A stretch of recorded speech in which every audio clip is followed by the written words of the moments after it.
سیدنا امام علی مقام کی بارگاہ میں خراج عقیدت پیش کرنے کے لیے حاضر ہیں۔ صرف ایک بات آپ کے سامنے عرض کروں جو حالات کے تقاضے کے مطابق بھی ہے کہ حضرت امام حسین رضی اللہ تبارک و تعالیٰ کی فضیلت یہ بہت سی احادیث مبارکہ سے ثابت ہیں اور آپ کے فضل و کمال پر اجماع امت ہے، لیکن یہ کہ موجودہ حالات میں ہم سب جب یہ چاہتے ہیں کہ حضرت امام حسین رضی اللہ تبارک و تعالیٰ کے فیض و برکات ہمیں حاصل ہو تو اس کا سب سے بہتر اور آسان طریقہ یہ ہے کہ اچھائی کا حکم دیتے رہیں اور برائی سے بچاتے رہیں۔ حضرت امام حسین رضی اللہ تعالیٰ جو کربلا کے میدان کے اندر گئے، اس کے پیچھے وجہ کیا ہے، سبب کیا ہے؟ حضرت عبداللہ جو حضرت حنظلہ غسیل الملائکہ کے شہزادے ہیں، انہوں نے یہ کہا کہ یزید نے اتنی خباثتیں اور حرام کاریوں کا دروازہ کھول دیا تھا کہ ہم کربلا میں جانے کے لیے اس وقت تیار ہوئے کہ اس کی بدعمالیوں کی بنیاد پر ہم کو یہ ڈر لگنے لگا کہ کہیں آسمان سے پتھروں کی بارش نہ ہو، تب جا کر ہم اس سے مقابلے کے لیے نکلے، تیار ہوئے۔ تو اس سے یہ سمجھ میں تو آتا ہے کہ حضرت امام حسین رضی اللہ تبارک و تعالیٰ کا کربلا کے میدان میں جانا یہ دین کو بچانے کے لیے ہے۔ اور آپ کی فضیلت کیا ہے؟ فضیلت میں بہت سی احادیث مبارکہ ہیں۔ ایک حدیث مبارکہ آپ کے سامنے عرض کرتا ہوں کہ اس سے آپ سوچیں، اندازہ لگائیں، بعد میں بھی اس پر غور کریں کہ حضرت امام حسین رضی اللہ تبارک و تعالیٰ کا پوری امت کے اوپر کتنا بڑا احسان ہے کہ آقا کریم صلی اللہ تعالیٰ علیہ وسلم نے 3 قسم کے لوگوں کی مثال بیان فرمائی۔ ایک حدود اللہ میں مداہنت کرنے والا، یعنی چکنی چپڑی باتیں کرنا، اور دوسرا وہ جو اللہ کی حدوں کو توڑنے والا ہے، اور تیسرا وہ جو اللہ کی حدوں کی حفاظت کرنے والا ہے۔ یہ 3 قسم کے لوگ، اللہ کی حدود اللہ میں مداہنت کرنے والا، اللہ کی حدوں کو توڑنے والا، اور اللہ کے حدوں کی حفاظت کرنے والا۔ اور یہ 3 لوگوں کی مثال ہمارے آقا نے یوں بیان فرمائی کہ یہ لوگ سفر کے لیے نکلے، قرار اندازی ہوئی، چٹھی اچھالی گئی تو سمندر میں ایک گروہ کو اوپر والی منزل ملی، ایک کو بیچ کی، اور ایک گروہ کو سب سے نیچے، یعنی پانی کے ساتھ جو لگا ہوا ہے پہلا حصہ ملا۔ اب ہوا یہ کہ جب یہ سفر کرتے رہے تو آگے چل کے نیچے والے نے یہ سوچا، پہلی منزل والے نے جو سمندر کی سطح سے لگا ہے، اس نے یہ سوچا کہ میں سیدھے سمندر سے پانی نکال لوں، سیدھے سمندر سے پانی نکال لوں تو اپنی ضرورت پوری کرنے کے لیے کام آئے گا، پینے کے لیے کام آئے گا۔ تو اس میں جو ایک گروہ تھا نا، ایک گروہ کون؟ چکنی چپڑی باتیں کرنے والا۔ تو اس نے کیا کہا کہ وہ اپنی جگہ پر جو چاہے کرے، ہم کو کیا ہے؟ ہم کہتے ہیں نا بھائی فلاں جگہ پر، بولے کہ صحابہ کی گستاخی ہو گئی، ارے وہاں پر ہوئی، ہم کو کیا؟ یا یہ کہتے ہیں کہ فلاں جگہ پر یہ حرام کاری ہو گئی تو کیا کہتے ہیں؟ ارے وہاں پر ہوئی نا، ہم تو بچے ہیں، وہاں پر ہوئی، ہم تو بچے ہیں۔ تو کون؟ جو اللہ کی حدوں میں مداہنت کرنے والا ہے نا، تو اس نے کیا کہا؟ وہ اپنی جگہ پر جو چاہے کرے، اس کا حصہ ہے، اس کو رہنے کے لیے جگہ ملی، جو چاہے کرے،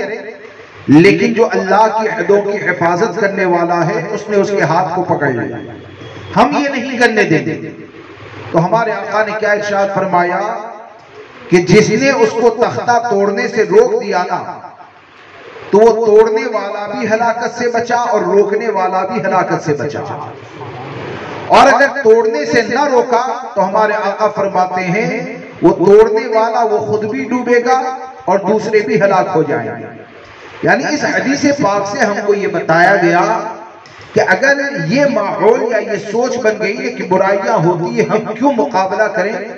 تو اس بات کو یاد رکھیں کہ اگر برائیاں عام ہوتی گئی، مقابلہ نہ کیا گیا، تو ہم نہیں تو ہماری نسلیں ان برائیوں میں گرفتار ہوگی، ہم نہیں تو ہماری نسلیں ان برائیوں کے اندر گرفتار ہوگی۔ اب حضرت امام حسین رضی اللہ تبارک و تعالیٰ، جیسے کہ آج بہت سے لوگ سوچتے ہیں نا کہ بھائی میں تو 5 وقت کی نماز پڑھتا ہوں، میں تو بد مذہب سے بچتا ہوں، میں تو صحابہ کی گستاخی، اہل بیت کی گستاخی سے بچتا ہوں، بس میں بھلا اپنے کام سے کام رکھتا ہوں، یہ سوچ والے جو ہیں۔ تو اب آپ سوچیں کہ حضرت امام حسین رضی اللہ تبارک و تعالیٰ نے جو یزید سے مقابلہ کیا، تو کیا حضرت امام حسین یہ نمازوں کی پابندی کرنے والے نہیں تھے؟ کیا حضرت امام حسین رضی اللہ تبارک و تعالیٰ شریعت کے اوپر عمل کرنے والے نہیں تھے؟ کیا حضرت امام حسین کے خاندان میں کوئی بھی بے عمل پایا جاتا تھا؟ تو آپ کو یہ نظر آئے گا کہ حضرت امام حسین، آپ کا خاندان اہل بیت ہر قسم کی برائی سے بچا ہوا تھا، بلکہ یہ تو ایسے ہیں کہ حضرت امام حسین رضی اللہ تبارک و تعالیٰ کا اگر کمال کے ساتھ سچا تصور دل میں پیدا ہو جائے تو اللہ ان دلوں کو پاکیزگی عطا فرمائے، وہ تو اتنے بڑے ہیں۔ لیکن یہ کہ حضرت امام حسین نے یہ نہیں سوچا کہ کوفہ کے اندر یہ ہو رہا ہے، فلاں جگہ یہ ہو رہا ہے، بلکہ حضرت امام حسین رضی اللہ تبارک و تعالیٰ نے پوری امت کے اوپر اتنا بڑا احسان کیا کہ اس کا ہاتھ پکڑنے میں، اس برائی کا دروازہ بند کرنے میں اپنے آپ کو بھی شہید کیا، علی اکبر کو بھی شہید کیا، علی اصغر کو بھی شہید کیا، اور نہ جانے خاندان کے کتنے افراد کو شہید کیا۔ اور یہ تمام کی شہادت کے بعد بھی حضرت امام حسین نے یہ کارنامہ انجام دیا کہ اگرچہ یہ سب شہید ہو جائے، ہمارا ذمہ یہ ہے کہ برائیوں کا دروازہ بند کیا جائے، ہمارا ذمہ یہ ہے کہ یہ برائیوں کا دروازہ بند کیا جائے۔ تو اس حدیث کی روشنی میں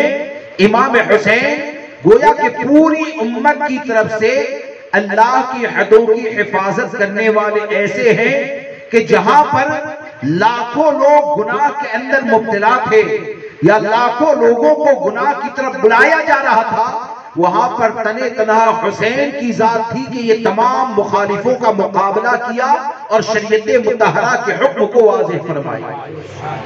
اب آج کے وقت میں کیا یہ ضرورت نہیں رکھتی ہے؟ آج کے وقت میں کیا یہ ضرورت نہیں ہے؟ ظاہر سی بات ہے، اگرچہ اس زمانے میں جو بھی برائیاں تھی، لیکن اس سے تو انکار نہیں کر سکتے ہیں کہ وہ صحابہ کرام بھی اس وقت زندہ تھے،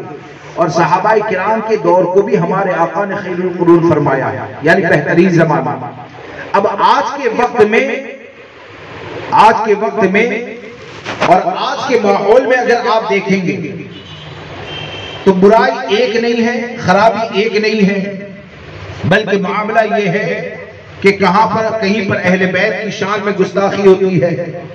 کہیں پر صحابہ کرام کی شان میں گستاخی ہوتی ہے، کہیں پر صدیق اکبر کی افضلیت سے انکار کر دیا جاتا ہے، اور نہ جانے کیا کیا برائیاں ہیں۔ تو حضرت امام حسین کی بارگاہ میں صحیح معنوں میں خراج عقیدت یہ ہے کہ ہم برائیوں سے مقابلہ کرتے رہیں، اور اس بات کو یاد رکھیں کہ برائی سے مقابلے میں آپ جتنی بھی تکلیف اٹھائیں گے نا، قسم خدا کی حضرت امام حسین نے جو تکلیف اٹھائی ہے اس کا کروڑواں حصہ بھی نہیں ہے۔ ہم حضرت امام حسین کے نام کے اوپر مجلس تو منعقد کریں، لیکن یہ کہ برائیوں سے مقابلے کا ہمارے اندر جذبہ ہی نہیں ہے۔ تو آپ مجھے بتائیں حضرت امام حسین کی بارگاہ سے ہم نے کیا حاصل کیا؟ حضرت امام حسین کی بارگاہ سے ایک بنیادی جو پیغام دیا جاتا ہے میدان کربلا سے، وہ میدان کربلا کا پیغام یہ ہے کہ ہمیشہ اچھائی کا حکم دیں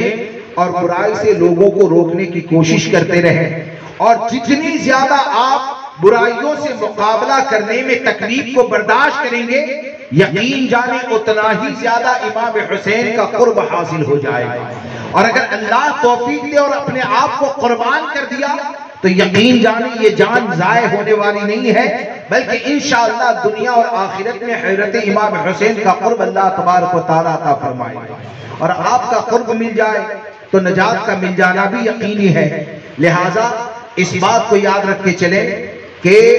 ہم خود اچھے بننے کی کوشش کریں، اچھائیاں پھیلائیں، برائیوں سے روکیں، اور بالخصوص موجودہ وقت میں اہل بیت اور صحابہ کرام کے حوالے سے اس بات کو یاد رکھ کے چلے کہ ہمارے پاس اس طرح بیلنس ہونا چاہیے کہ نہ تو اہل بیت کی شان میں گستاخی ہو، نہ تو صحابہ کرام کی شان میں گستاخی ہو، نہ تو خلفائے راشدین میں سے کسی کی شان میں گستاخی ہو، بلکہ چاروں خلفاء یہ ایسے ہیں کہ اگر جنت میں داخل ہونا ہے تو بقول امام احمد رضا کہ جنا بنے گی محبان چار یار کی قبر، جنا بنے گی محبان چار یار کی قبر جو اپنے سینے میں یہ چار باغ لے کے چلے۔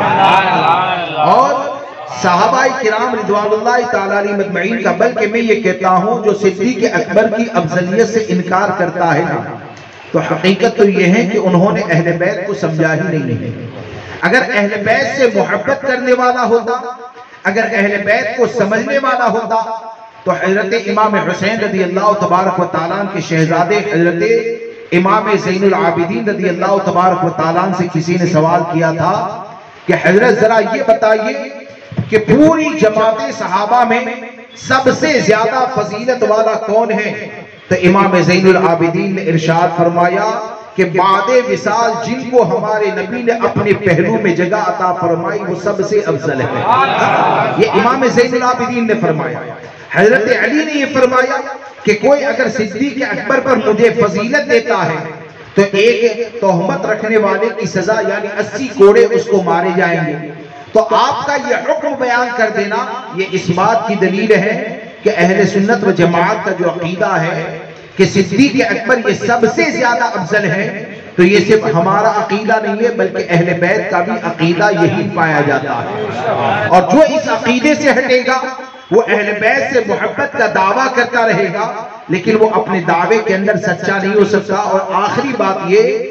کہ ہر کسی کو سننے سے پرہیز کریں، بار بار کہا جاتا ہے ہر کسی کو